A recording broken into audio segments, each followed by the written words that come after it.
Nous avons l'immense honneur de recevoir aujourd'hui sur la scène du Festival international du film d'animation d'Annecy un homme qui a tant compté pour cet événement que les 60 bougies de cette édition anniversaire ne suffiraient pas à le remercier. Un homme qui a inspiré tant de générations de dessinateurs et d'animateurs, un homme qui a marqué le monde de l'animation ne serait-ce qu'avec ses quelques 18 films en compétition à Annecy, un homme qui était là il y a 61 ans déjà, et un homme qui est là encore aujourd'hui. Bonjour Bruno Bozzetto. Bonjour, ciao. Et merci infiniment d'être avec nous aujourd'hui. C'est un vrai plaisir et un honneur de vous recevoir à Annecy. Merci à vous pour m'avoir invité parce que j'aime beaucoup Annecy. C'est une occasion fantastique pour retourner à le voir. Et justement, on a envie de revenir sur un de vos tout premiers films que vous aviez présenté ici à Annecy il y a 61 ans, un Oscar pour Monsieur Rossi. On a presque l'impression que c'était un rêve prémonitoire, une espèce de vision d'avenir que vous aviez avant l'heure. Non, en réalité, il est une histoire vraie. J'étais à Bergamo, dans ma ville, et il y avait un festival très important. Et j'ai envoyé mon deuxième film, c'était l'histoire des inventions. Il n'a pas été accepté. Ok, c'est normal. Mais j'ai vu dans le festival des films horribles, en animation. Moi, le mien, c'était pas superbe, mais c'était mieux. Alors j'ai décidé de faire un film sur cette histoire. Un Oscar pour Monsieur Rossi, c'est une vraie histoire. Et la chose la plus drôle, c'est que Monsieur Rossi, j'ai découvert à la fin, c'était la caricature du directeur du festival. Je non l'ho fatto, come si dice, non l'ho fatto apposta. C'était par hasard. Vous ne l'avez pas fait exprès de... Oui, c'était petit, avec les moustaches, pas de cheveux, ça dit, oui. Et après, j'ai fait beaucoup d'autres films. Je l'ai vu hier soir, c'est très vieux. Je ne l'aime pas. Maintenant, je ne peux pas voir le film vieux. Et la musique, c'est terrible. Mais il y avait 60 ans. J'avais 22 ans. Et alors, on n'avait pas de l'expérience pour faire des choses parfaites. Et alors, vous nous dites que vous n'aimez plus ce film parce qu'il vous paraît trop vieux, il y a plein de choses que vous aimeriez corriger peut-être ou refaire. Oui. Le 80% des choses, je l'aurais changé. C'est pour cela que je ne vois jamais les films que je fais. Sont finis, ok, passé. Passez à autre chose. Ça ne m'intéresse plus. C'est intéressant de voir le film dans la salle à projection pour la première fois, avec le public pour la première fois. Ça, c'est fantastique parce qu'on apprend beaucoup de choses. On voit les erreurs, on voit tout. Mais après, non. Après, je ne l'aime pas. Alors justement, ça m'amène à une question sur l'évolution finalement des techniques d'animation. Vous qui avez animé des images pendant plus de 60 ans maintenant, vous avez commencé avec des crayons, du papier, des techniques, on va dire, qui étaient à l'époque de pointe, mais basiques aujourd'hui pour l'animation. Et puis vous avez vu l'évolution de toutes ces technologies jusqu'à faire aujourd'hui des films en images de synthèse. Comment est-ce que votre regard sur ces 60 ans de technique qui évoluent? J'aime beaucoup la technique parce que je peux travailler moins, c'est-à-dire c'est moins fatigant. Et surtout parce que vous voyez, comme je disais immédiatement, non, tout de suite, vous voyez tout de suite le résultat. Et ça, c'est très important pour l'animation, parce qu'on va créer toujours des choses nouvelles. Il faut voir le résultat. Et avec la vieille technique, il faudrait attendre une semaine, mais 2-3 jours avant de voir le résultat. Et on avait oublié ce qu'on avait fait. Maintenant, tu le fais, tu le vois. Et on apprend, on fait des changements, on corrige. Je pense qu'aujourd'hui, travailler, ça signifie dans le même temps aller à l'école. Parce qu'on apprend toujours quelque chose de nouveau. Et j'aime beaucoup la technique. vraiment. Et de mon point de vue, dal mio punto di vista, come si dice, vabbè, from my point of view, il n'a pas changé la chose la plus importante, que c'est la création des idées, les sujets, l'écriture. Pour moi, c'est la chose la plus importante. Ça, c'est la même. On n'a changé rien. Et d'ailleurs, on le sent dans tous vos films, quelle que soit la technique utilisée, c'est que c'est le sujet qui est important et vous avez une façon d'aller à l'essentiel et au mouvement qui va tout raconter. Oui, mais je pense que le mouvement et le dessin et le caractère, ils viennent après l'histoire. C'est la même chose comme les prises de vue réelles. L'acteur, ça vient après l'histoire. Je ne choisis pas l'acteur avant d'écrire l'histoire. Oui, peut-être s'il y a un acteur très connu. Autrefois, on écrit l'histoire et après on va choisir. Et c'est la même chose pour moi. L'animation, le caractère, la scénographie, ça vient après. Et pour moi, ça a été toujours important. Je ne donne pas beaucoup d'importance au dessin. C'est fonctionnel à l'idée que je dois transmettre au public. Donc le dessin, quel qu'il soit, c'est le moyen, et la fin est finalement ce qu'on va réussir à animer et à faire ressentir. Je n'ai pas compris. Ce que je veux dire, c'est que le plus important n'est pas la technique, mais l'émotion que vous allez transmettre. Absolument. La technique peut faciliter le travail. C'est très riche. Aujourd'hui, je dessine beaucoup avec l'iPad. Et je découvre chaque jour quelque chose de nouveau parce que je fais des expériments, je prends les niveaux différents, je les change, on découvre des choses. Alors c'est toujours expérimental. Mais pour moi, c'est toujours moins important que... Alors je dis toujours une phrase que c'est pas mienne, c'est un garçon qui l'a écrit, mais je l'aime beaucoup. Il dit... le dessin, c'est une idée avec une ligne autour. C'est fantastique. Alors, l'idée, la première chose, et après la ligne. C'est ma vie. C'est toute ma vie. Et alors, justement, dans toute votre vie et dans toute votre œuvre, on sent qu'il y a toujours un sujet, justement, un fond de philosophie, de réflexion, qui finalement va être le prétexte pour aller faire cette ligne autour et créer une animation, un dessin? Oui, je suis très intéressé à l'homme, à la nature, aux animaux. Et chaque sujet, maintenant surtout, je travaille beaucoup pour les animaux. Parce que je l'aime beaucoup et il ne peut pas parler. Alors si avec des films ou des dessins, je peux les aider, je suis très heureux de le faire.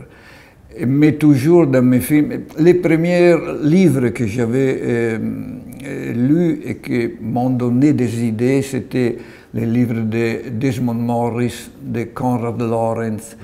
Il avait l'éthologie dans le rapport avec la nature et l'homme. Et surtout, je suis intéressé par l'homme, parce que je pense que c'est le plus intéressant et le plus comment je peux dire, folle du monde. Et alors, il donne toujours beaucoup d'idées. Et les films sont des communications pour transmettre cette idée. Vous avez fait à la fois des courts, des longs métrages, de la publicité, de la télévision, même de la bande dessinée. Est-ce que le sujet reste l'élément toujours principal, quel que soit le format? Oui. Et j'ai fait une chose très importante que j'ai fait, sont à peu près une centaine de films de diffusion, comment si può dire, di divulgazione scientifica, divulgation scientifique. La vulgarisation scientifique. Oui, vulgarisation scientifique. Il y a un programme télévisif en Italie très connu qui s'appelle Quark. Et le plus connu en Italie, c'est Piero Angela. C'est une journaliste qui a fait des choses incroyables. Et je l'ai connu, je lui ai écrit en disant que je lisais ses livres et je voyais des films. Alors je dis, pourquoi on ne peut pas faire un film? Et il m'a dit, oui, j'aimerais beaucoup le faire, mais je n'ai pas l'occasion. Et après une semaine, il m'a appelé, il m'a dit, on m'a donné un programme télévisé qui s'appelle Quark, et je veux, dans chaque programme, chaque semaine, avoir un film de 5-10 minutes sur la vulgarisation scientifique. Alors on a parlé de mécanique quantistica, de l'entropie culturelle, des choses très profondes. Mais c'est lui qui a écrit le texte et il est fantastique. Et j'ai seulement fait l'animation, mais ils ont eu un grand succès dans la télévision italienne et je suis très, mi si dice fiero, très content de les avoir fait parce que ce sont des films utiles. On peut apprendre des choses, on peut s'amuser et dans le même temps on apprend des choses. Et l'animation pour cela, c'est fantastique. Une vraie source d'apprentissage. Oui, on peut parler de tout avec l'animation.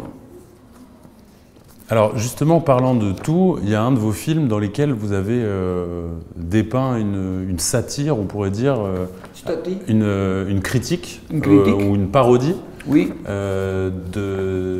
Fantasia, de Disney. Ah oui, Allegro non troppo. Tout à fait. Et alors ce sur quoi je voudrais revenir, c'est qu'il y a eu un documentaire sur vous qui commence un peu par les mots que vous avez eus au studio Disney en découvrant l'exposition qui vous était consacrée. Et vous avez dit, je crois, Being here in the home of Papa Disney has a certain effect on me. Yes. Quel était cet effet que vous ressentiez précisément? Je considère Walt Disney mon père. C'est-à-dire que j'ai commencé, j'étais tout petit, et je lisais seulement Walt Disney. Et j'ai appris l'humour, j'ai appris aussi une critique sociale, parce que dans les premiers dessins, dans les premières bandes dessinées, il y avait une critique sociale. Et pour moi, aller à San Francisco, voir une exposition dans la maison de mon père, c'est incroyable. J'ai connu la fille de Disney, Diane, et elle m'a montré tout le musée, ça a été vraiment joli, un fantastique souvenir. Vous avez discuté avec eux de Allegro non troppo? Oui, mais... Qu'est-ce qu'ils en ont pensé? Mais je pense qu'il n'est pas une critique, il est un hommage. Parce que j'ai vu au cinéma, en payant chaque fois le ticket, 12 fois. J'étais petite, mais j'ai commencé de ce moment-là à aimer la musique classique. Et j'étais comme ça. Quand je l'ai vu, je n'ai plus compris rien. Et après beaucoup d'années, je n'avais pas pensé de faire un film comme Fantasia. Mon idée, c'était de faire le boléro. J'ai eu une journée, une idée. En écoutant un boléro, j'ai eu l'idée d'une marche continuelle, longue, une marche. J'ai commencé à penser quel type de marche, qu'est-ce que pouvait signifier. Et à la fin, j'ai eu l'idée du film et j'ai décidé de faire un court-métrage. Mais dans le studio, ils m'ont dit, mais pourquoi on ne peut pas faire faire comme Fantasia? C'est pas mal, c'est une idée. Alors on a discuté, j'ai écouté beaucoup de musique, j'ai appris par cœur beaucoup de... Quelqu'un m'a refusé le permis de le faire. Parce qu'il pensait d'être moqué, on peut dire moqué, il pensait que ce n'était pas sérieux. Et il n'avait pas compris le significat de ce film. Parce qu'il est triste. Par exemple, le valse triste de Sibelius avec le chat dans la maison, c'est très triste, très sérieux. Mais tous les films sont sérieux. Toujours il y a un peu de critique sur la civilité, sur l'homme, mais le problème que j'ai eu, c'était d'avoir une histoire avec la musique. Parce que dans Fantasia, il y a seulement dans come si chiama l'apprendista stregone, di Duca, Mickey Mouse. Je ne sais pas en français le titre, la musique. Mais c'est l'unique qui a une histoire, avec le commencement et la fin. Tous les autres sont des peintures, mais sont plus libres. C'est plus facile de faire des peintures, mais avoir une histoire qui est liée à la musique du commencement jusqu'à la fin, c'est très difficile. Parce que j'avais une musique de Mahler, Gustav Mahler, et j'avais une idée fantastique, jusqu'à la moitié. Et après, mon histoire était très vivante, et la musique, ça devient romantique.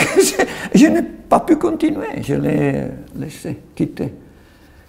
Alors là, c'était plus difficile et a été un grand travail. Après, j'ai eu des animateurs fantastiques.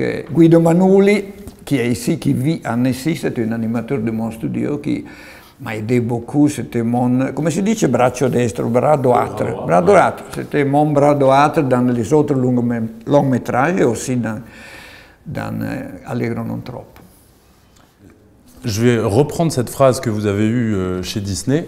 Being here in Annecy, in the home of animation, what kind of effect does it have on you? He's always was answering in English. No, c'est toujours une grande satisfaction. Satisfaction. Oui, satisfaction. Mais comment on dit? Satisfaction. Satisfaction, c'est compliqué. Bonheur ou plaisir. Bonheur, toujours, parce que ça pour moi, et Annecy pour moi, c'est Hollywood pour le cinéma de prise de vue réelle. C'est-à-dire que tout le monde est ici. Annecy représente le festival du monde entier. Et alors, qu'est-ce qu'on peut demander en plus? Je suis dans le centre du monde. Et alors, je suis très content. En plus, Annecy, c'est une ville fantastique, jolie, que j'aime beaucoup, le lac. Alors, sauf quand il pleut. Ah, ça, c'est une autre image. J'ai eu des semaines, pluie partout la semaine. Oh, bah, vous êtes sûr que c'était Annecy, oui, ça? Oui, Annecy, toute la semaine. Ouais. On était toujours au cinéma. Bon, du coup, ça donne des bonnes raisons d'aller au cinéma. Mal. Alors, Annecy, vous l'avez dit, en effet, c'est un peu le Hollywood de l'animation. C'est vraiment le cœur de ce monde animé. Mais c'est aussi la nouvelle génération, c'est plein d'écoles et de jeunes qui apprennent. Vous qui êtes forcément un modèle, puisque vous êtes là depuis aussi longtemps que le festival, et avec des centaines et des centaines de films qui sont des morceaux d'inspiration, de techniques, de sujets ou de musique. Si vous aviez des conseils ou un conseil à donner à tous ces jeunes qui vont nous écouter peut-être un peu, et puis... C'est toujours pas facile de donner des conseils, mais je pense que la chose la plus importante soit de continuer de non arrendersi mai, ne s'arrêter jamais. Et si tu crois dans la chose que tu fais, il faut aller. Peut-être qu'au commencement, tu n'as pas compris, peut-être que ça ne marche pas, mais ça ne veut dire rien. L'important pour moi, c'est peut-être, je donne plus d'importance comme je dis avant, au sujet, aux histoires. Alors je dis, pensez beaucoup l'histoire avant de commencer. Je peux ajouter un conseil que j'avais lu de Buster Keaton. Il disait, ne commencez jamais un film si vous ne connaissez très bien le final. The ending. The ending, c'est la chose la plus importante, parce que le monde qui sort du cinéma se souvient surtout les... Mais si tu aimes ce travail, tu dois continuer. Parce que c'est le plus joli travail du monde. Alors l'animation, c'est fantastique, c'est incroyable. On ne fait jamais la même chose par toute la vie.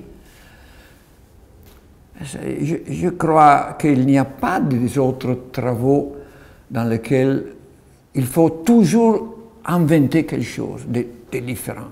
Il n'y a pas. Et l'animation, c'est comme ça.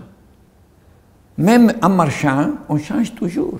On ne fait pas une personne qui marche dans la même vitesse, la même... Il change, ça dépend du personnage, du caractère. Et après, faire l'animation, je pense aux animateurs, signifie être acteur. Être acteur, danseur, écrivain, il faut être un peu de tout. Et je le connais bien parce que j'ai fait presque tout dans ma carrière. J'ai comme dessin, écrit, peintre, background, scénographie, tout. Et ça c'est joli, c'est toujours nouveau.